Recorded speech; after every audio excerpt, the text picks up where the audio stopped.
Assalamualaikum teman-teman Fokus Kisah. Di tengah tumpukan sampah yang busuk dan berbau menusuk, siapa sangka takdir mempertemukan dua jiwa yang sama-sama terluka. Seorang anak yatim piatu dan seorang bayi mungil yang ditinggalkan dunia. Dua insan yang saling tak mengenal, namun disatukan oleh cinta dan keajaiban.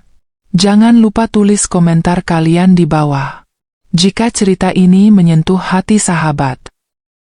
Namanya Bintang.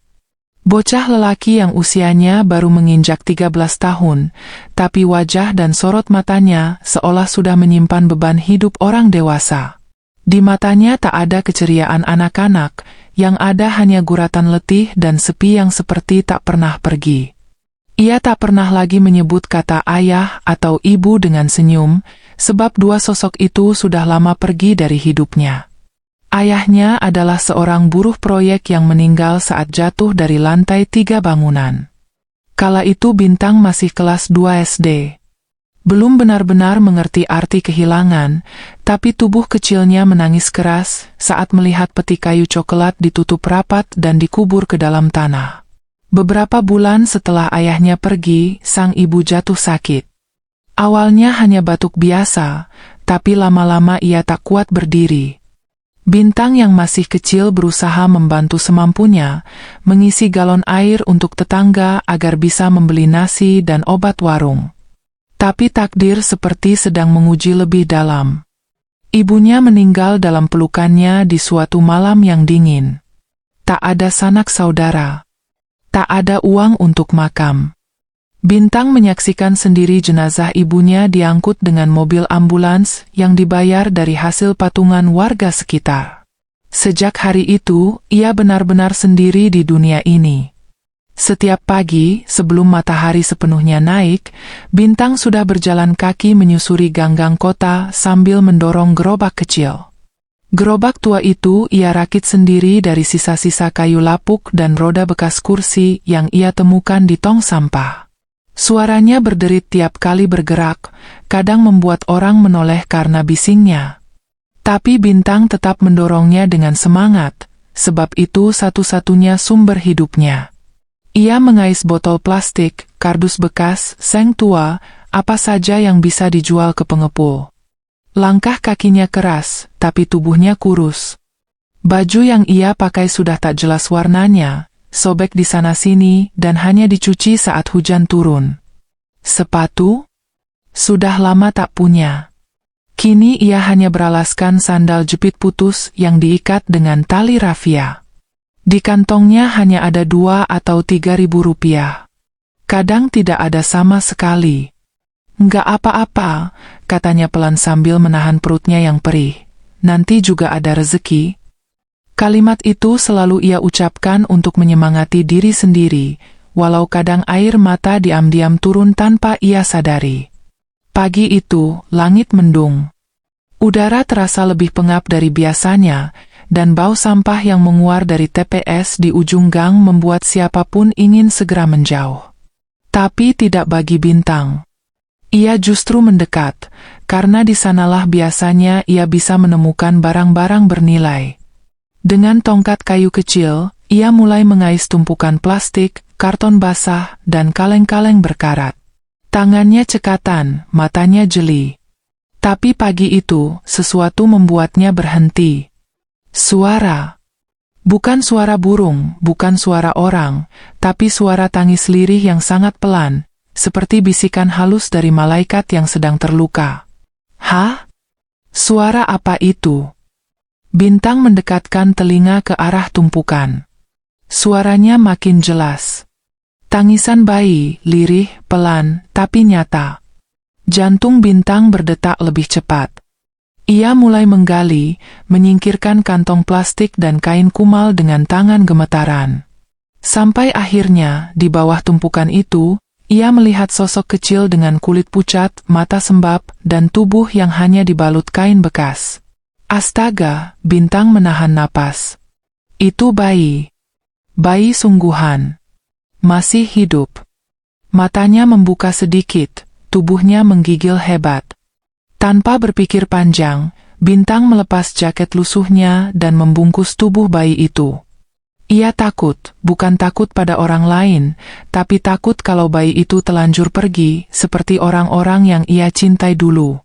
Tenang, tenang ya kecil, abang di sini, bisiknya dengan suara pelan. Tangannya gemetaran saat menggendong bayi itu untuk pertama kalinya. Ia belum pernah menggendong bayi. Tapi entah kenapa, pelukan itu terasa pas. Seperti ada ruang kosong di hatinya yang perlahan mulai terisi. Bintang memandangi wajah mungil bayi itu. Tubuh kecil yang rapuh itu bergerak pelan, seolah mencari kehangatan. "Kamu sendirian juga ya?" kata Bintang lirih. "Sama kayak aku."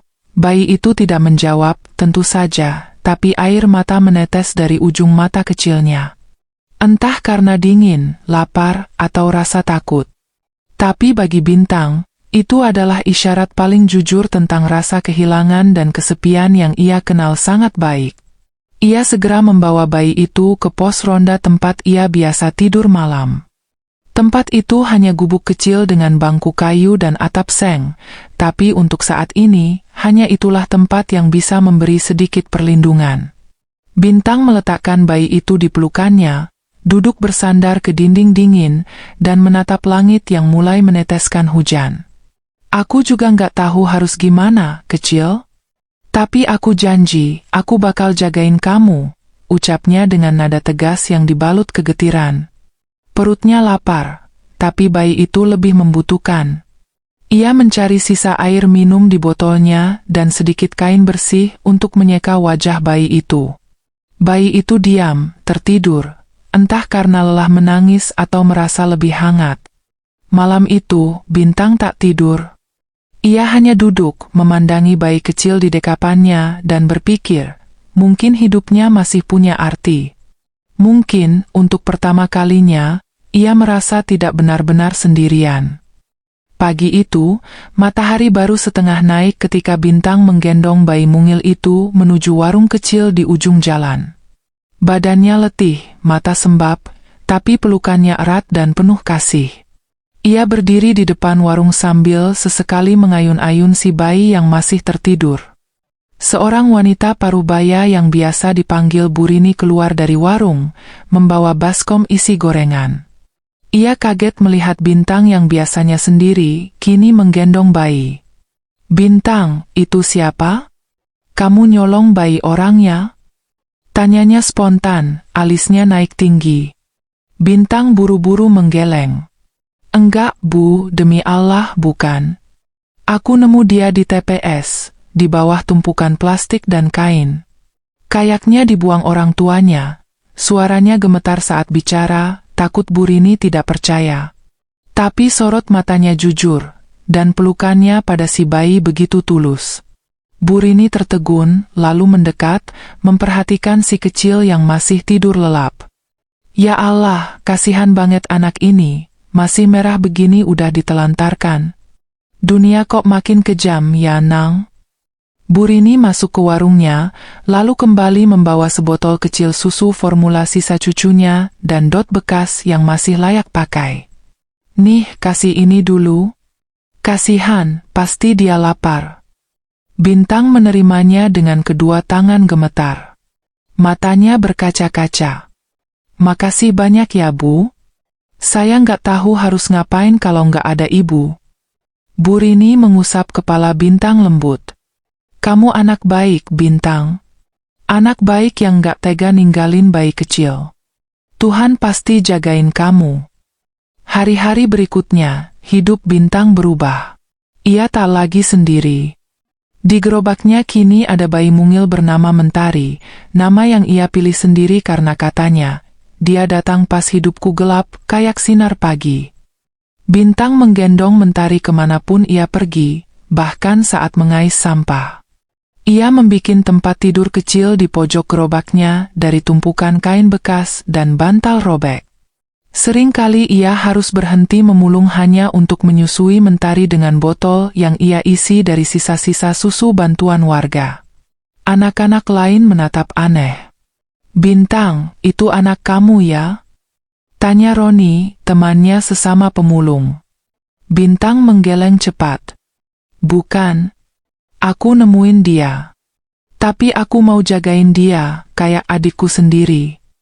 Roni tertawa kecil. Gila, kamu gendong bayi tiap hari, kayak emak-emak. Tapi Bintang tidak tersinggung. Dia hanya tersenyum dan membelai kepala Mentari yang mulai tumbuh rambut tipis.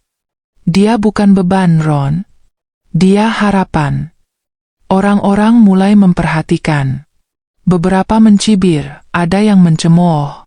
Anak jalanan bawa bayi, jangan-jangan hasil hubungan gelap, kata seorang ibu muda sambil berlalu. Tapi tak sedikit pula yang diam-diam terharu dan memberi bantuan. Seorang bapak becak memberi botol susu, nenek penjual sayur menyelipkan uang receh di tangan Bintang. Bahkan seorang tukang kopi membebaskan Bintang dari bayar setiap kali ia mampir membawa Mentari. Dunia mulai membuka mata. Malam hari adalah waktu paling berat. Bintang akan memandikan Mentari dengan air sumur yang dingin, mengeringkannya dengan kaos bekas, lalu membaringkannya di lengan kirinya. Ia tak punya selimut, hanya jaket tipis dan tubuh kurusnya yang menghangatkan bayi itu. Ia lalu mulai bersenandung. Lagu-lagu sederhana, nyanyian dari ingatannya saat sang ibu masih hidup. Tidur, sayangku, abang jagain kamu, jangan takut ya. Suaranya sumbang, tapi penuh cinta. Kadang ia harus bangun di tengah malam saat Mentari menangis. Ia akan menggoyang-goyangkan tubuh kecil itu pelan, menepuk-nepuk pantat mungilnya, berusaha menenangkan. SSST. Jangan nangis ya, kamu bikin abang bingung. Abang juga belum ngerti caranya jadi orang tua, gumamnya sambil tersenyum letih. Tapi dalam hatinya, Bintang merasa hidupnya berubah. Tak ada lagi malam yang sepi. Tak ada lagi pagi yang dingin. Kehadiran Mentari memberi warna baru dalam hidupnya yang dulu hanya hitam putih. Di balik gerobak, di sela suara jangkrik dan mobil lewat, tumbuh cinta yang tak pernah ia kenal sebelumnya. Cinta yang lahir bukan dari darah, tapi dari pilihan untuk peduli. Bintang tak pernah mengenal arti keluarga yang lengkap. Tapi kini, ia merasa memiliki satu. Satu yang kecil, rapuh, tapi berarti seluruh dunia baginya. Suatu pagi, saat Bintang duduk di dekat taman kota, datang seorang relawan sosial yang sedang membagikan makanan dan pakaian bekas. Namanya Kak Indra. Ia melihat Bintang dan bayinya dari jauh, lalu mendekat dengan langkah hati-hati. Dek, kamu bawa bayi? Siapa dia? Tanyanya lembut. Bintang sempat gugup, takut bayinya akan diambil. Tapi ia menjelaskan semuanya, dari awal sampai akhir. Tentang bagaimana ia menemukannya, bagaimana ia merawatnya, dan bagaimana ia memilih untuk tidak menyerah. Kak Indra mendengarkan dengan wajah tak percaya. Sesekali ia mengangguk, lalu matanya mulai berkaca-kaca. Kamu luar biasa, Bintang. Banyak orang dewasa yang bahkan gak sanggup melakukan setengah dari apa yang kamu lakukan. Kamu masih anak-anak, tapi hatimu lebih besar dari kebanyakan orang. Bintang hanya tersenyum malu.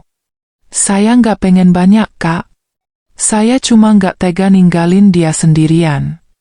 Kak Indra lalu duduk di samping Bintang, memandangi Mentari yang tertidur di pelukannya. Kamu mau tinggal di tempat yang lebih nyaman? Saya bisa bawa kamu ke rumah singgah. Tempatnya bersih, ada makanan, kasur, dan kamu tetap bisa rawat adikmu. Bintang ragu. Ia belum pernah percaya orang dewasa sejak kepergian orang tuanya. Tapi mata Kak Indra terlihat jujur, dan hatinya seperti berkata, coba percaya sekali lagi. Akhirnya, Bintang mengangguk. Dengan penuh harap dan sedikit cemas, ia mengikuti Kak Indra menuju rumah singgah. Tempat itu terletak di pinggiran kota. Bukan rumah mewah, tapi jauh lebih nyaman daripada gerobak.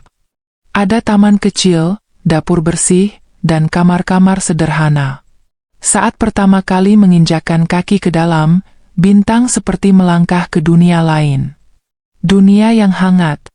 Dunia yang penuh senyum dan pelukan, bukan tatapan curiga. Petugas rumah singgah menyambutnya ramah. Mereka memeriksa kesehatan Mentari, mengganti pakaiannya dengan baju bersih, dan memberinya susu hangat.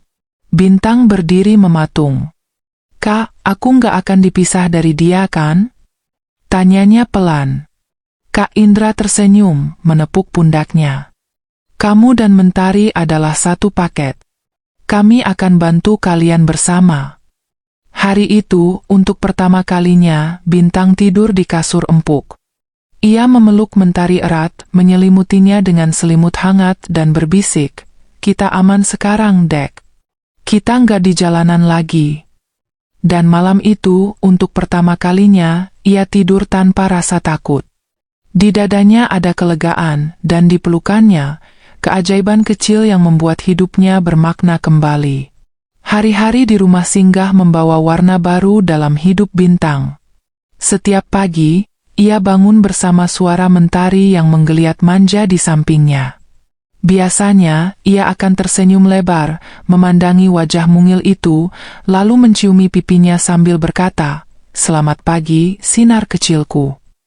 Di rumah itu, mereka punya rutinitas yang membuat hati Bintang perlahan terasa lebih hangat. Ia tak lagi mencium bau busuk dari tumpukan sampah, melainkan aroma sabun bayi dan bubur hangat yang disiapkan para pengurus. Setiap pagi, Bintang membantu petugas membersihkan halaman, menyapu lantai, atau mencuci piring. Tak ada paksaan. Ia melakukannya dengan senang hati karena merasa dihargai. Setelah itu, ia duduk di ruang tengah bersama anak-anak lainnya untuk belajar membaca dan menulis. Ini pertama kalinya ia menyentuh buku lagi sejak ia putus sekolah setelah ibunya meninggal. Tangannya agak kaku, tapi semangatnya membara. "Aku mau bisa baca cerita buat Mentari nanti kalau dia udah bisa dengerin," ucapnya polos suatu hari kepada Kak Indra. Kalimat sederhana itu membuat semua orang terdiam dan menahan haru. Mentari sendiri tumbuh dengan sehat. Kulitnya mulai berisi, matanya mulai menatap lebih tajam, dan sesekali ia tertawa kecil saat Bintang menggoyangkan mainan buatan dari tutup botol. Semua anak-anak di rumah singgah menyayanginya.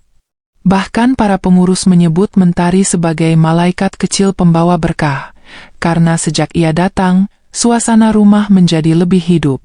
Tapi yang paling kuat ikatannya tetaplah Bintang. Setiap kali Mentari menangis, hanya dekapan Bintang yang bisa menenangkannya. "Dia tahu siapa yang selamatin dia," ujar seorang pengurus dengan senyum. Suatu sore, Bintang duduk di beranda kecil rumah singgah, memangku Mentari sambil memandangi langit jingga yang mulai merunduk. Mentari tertidur, dan Bintang menatapnya lama. Dalam benaknya, banyak pertanyaan muncul. Siapa orang tua aslinya? Kenapa tega membuang bayi sekecil ini? Tapi kemudian, ia menggeleng sendiri. "Mungkin kalau mereka nggak buang dia, aku nggak pernah ngerasain sayang seindah ini," gumamnya lirih. Ia mencium kening bayi itu, seolah ingin menegaskan bahwa semua luka sudah cukup sampai di sini. Tak lama kemudian, Kak Indra duduk di sampingnya. Ia membawa 2 gelas teh manis dan sekotak biskuit. "Bintang," katanya pelan, "kamu tahu nggak? Banyak orang yang dengar cerita kamu dan Mentari dari unggahan kami di media sosial. Mereka terinspirasi. Bahkan ada yang pengen bantu kalian." Bintang menoleh, wajahnya tampak bingung. "Bantu gimana, Kak?" tanyanya. "Beasiswa. Ada yayasan yang pengen bantu kamu sekolah sampai lulus. Bahkan kalau kamu mau, nanti bisa kuliah juga. Asal kamu tetap semangat dan gak ninggalin Mentari." Bintang terdiam. Dadanya sesak. Rasanya seperti mimpi. Ia bukan anak buangan lagi. Ia bukan pemulung tak berharga. Ada orang-orang yang percaya padanya.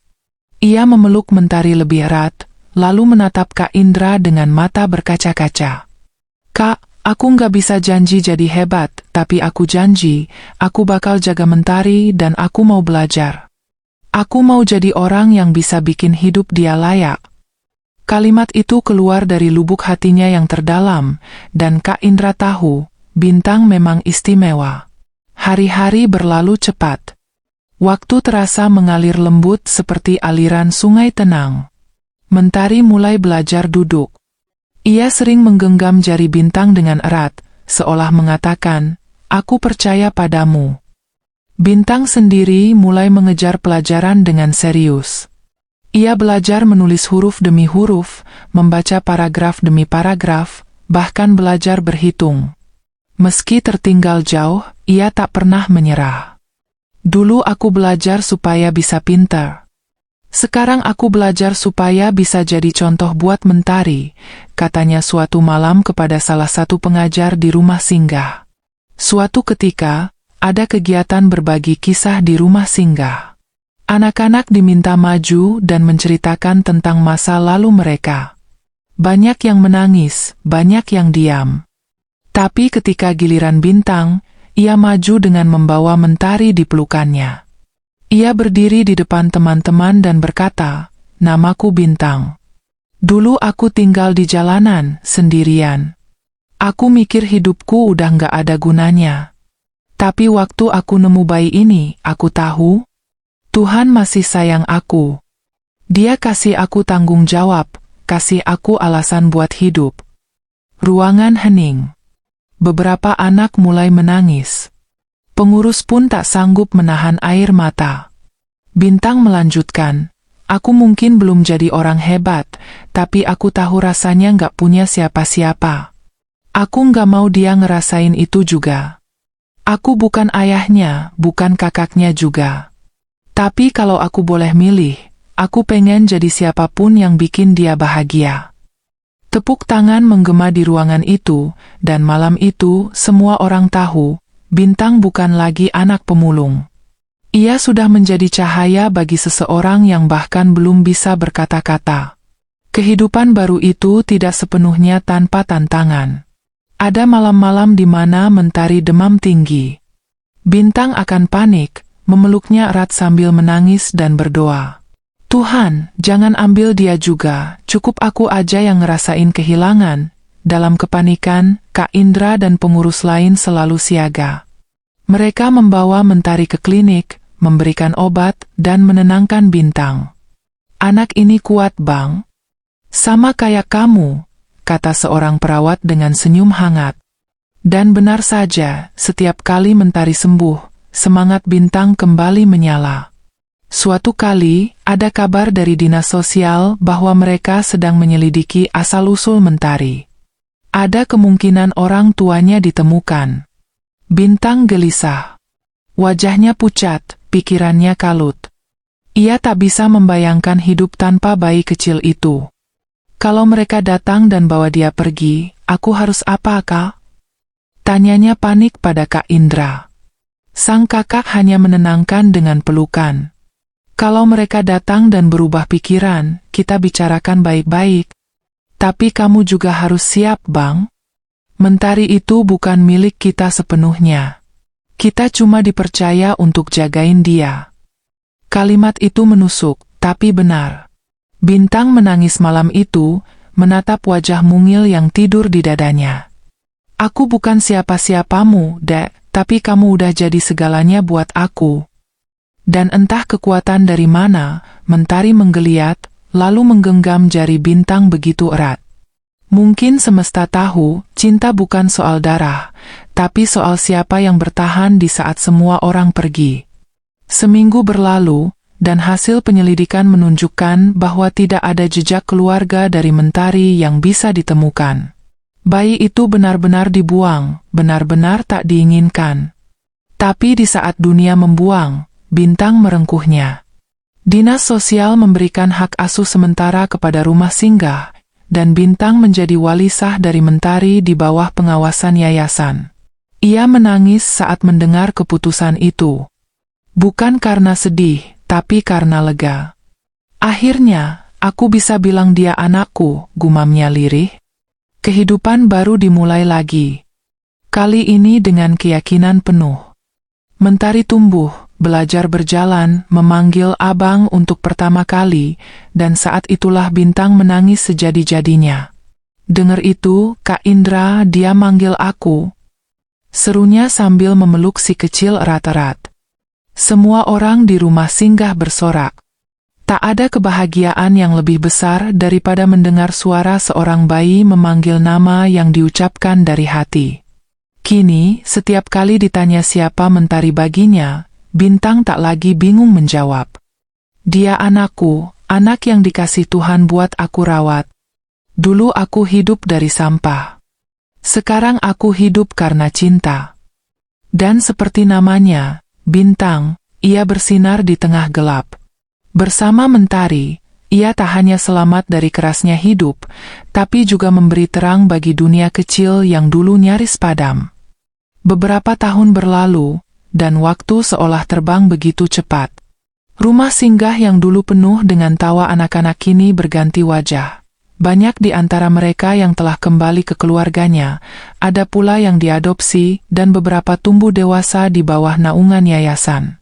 Bintang kini remaja tangguh berusia 17 tahun. Tubuhnya sudah lebih tegap, sorot matanya tenang, dan senyumnya menghangatkan siapa saja yang melihatnya. Ia bukan anak kecil yang ketakutan dan kumal seperti dulu. Ia kini menjadi sosok panutan, bukan hanya bagi anak-anak di rumah singgah, tapi juga bagi para pengurus. Dan di sisi lain, Mentari tumbuh menjadi gadis kecil berusia 5 tahun yang lincah dan manja.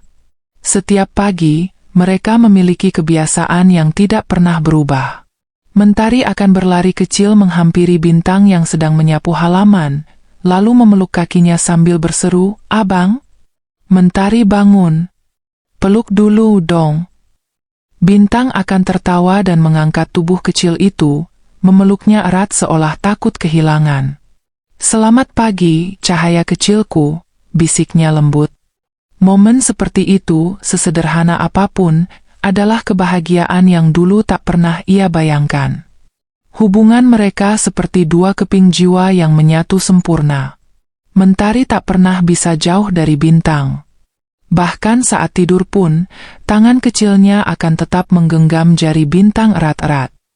"Takut abang hilang," katanya suatu malam, membuat Bintang hanya bisa menatap langit-langit sambil menahan air mata. Ia tahu, luka karena ditinggalkan, bahkan sejak lahir, masih tertanam dalam sanubari anak itu. Tapi Bintang bertekad, tak akan pernah membuat Mentari merasa sendiri lagi. "Selama abang masih hidup, Mentari nggak akan pernah sendiri ya," janjinya malam itu.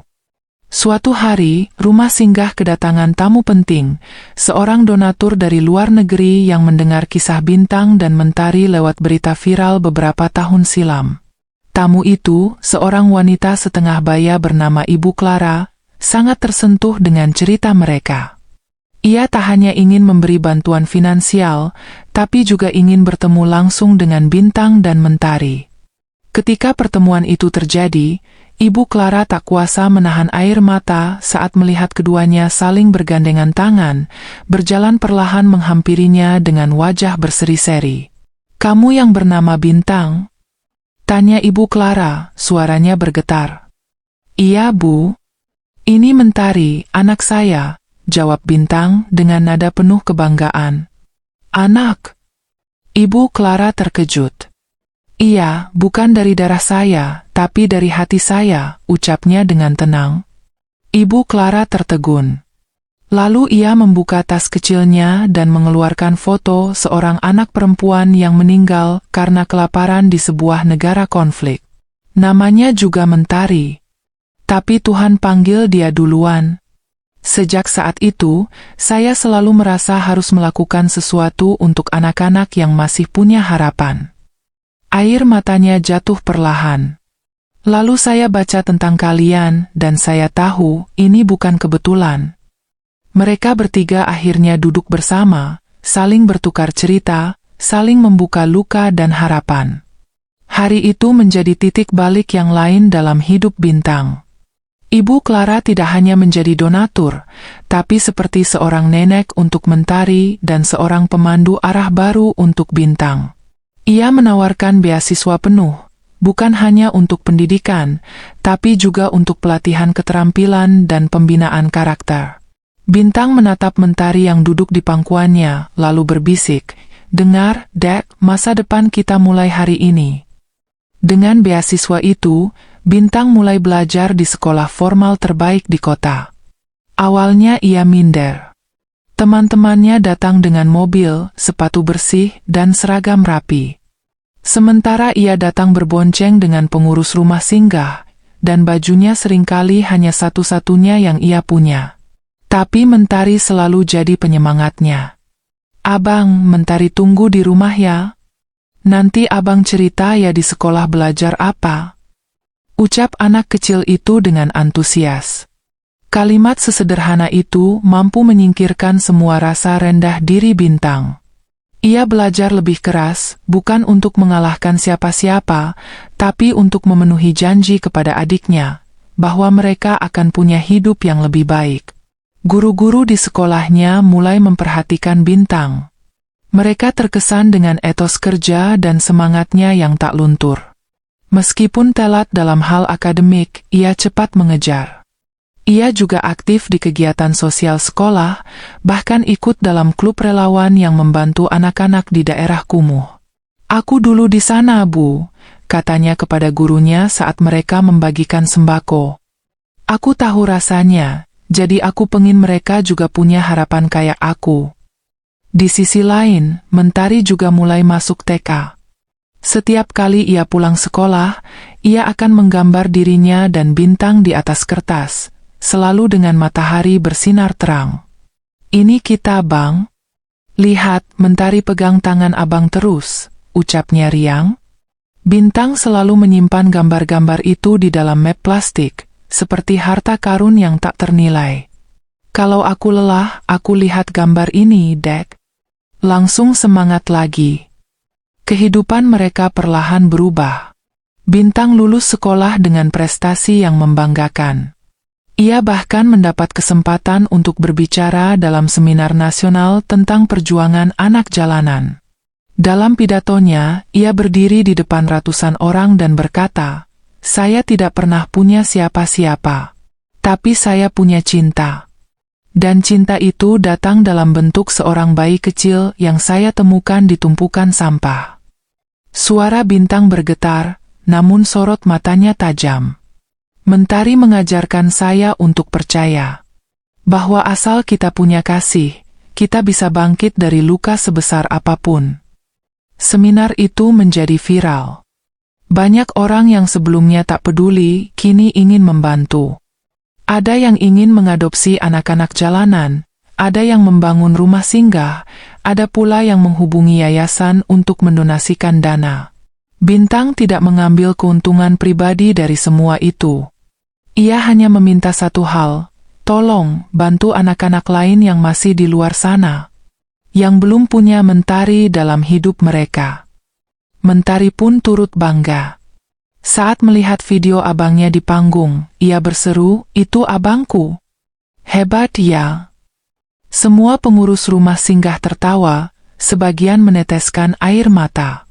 Anak kecil yang dulu dibuang, kini menjadi saksi perubahan luar biasa dalam hidup seorang anak pemulung. Cinta memang tak bisa diukur dengan harta, tapi mampu membangun surga di tempat paling tak terduga.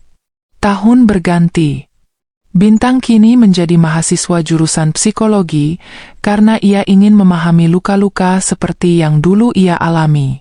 Ia juga menjadi relawan tetap di rumah singgah, membantu anak-anak baru yang datang dengan tatapan kosong dan tubuh lemah. Di matanya, mereka adalah bintang kecil yang sedang mencari harapan. Sementara Mentari tumbuh menjadi gadis ceria yang punya mimpi sendiri, ia ingin jadi guru agar bisa mengajari anak-anak seperti dirinya. Mentari mau jadi guru biar bisa kasih sayang ke anak-anak. "Kayak abang kasih ke Mentari dulu," katanya polos. Setiap malam, mereka duduk di beranda rumah singgah yang kini menjadi rumah resmi mereka. Mentari bersandar di bahu Bintang, sambil menatap langit. "Bang, kalau dulu abang gak nemuin Mentari di tempat sampah itu, kita bakal ketemu nggak ya? Tanyanya lirih. Bintang tersenyum, menatap langit malam yang bertabur bintang. Kalau nggak ketemu di situ, mungkin Tuhan bakal buat kita ketemu di tempat lain. Tapi abang percaya, pertemuan kita itu takdir. Mentari mengangguk pelan, lalu berbisik, Mentari sayang banget sama abang. Bintang memeluknya erat, menahan air mata yang tiba-tiba datang. Dan abang, lebih dari segalanya, sayang sama kamu. Karena di balik kisah dari rongsokan dan kesendirian, ada cinta yang tumbuh tanpa syarat. Cinta yang menyulap tumpukan sampah menjadi taman harapan. Dan dari sinilah cerita mereka akan terus tumbuh. Bukan lagi sebagai anak buangan, tapi sebagai keluarga yang dibentuk oleh kasih, yang tak pernah memilih dari mana kamu datang, tapi memilih untuk tetap tinggal, walau dunia pernah menolak.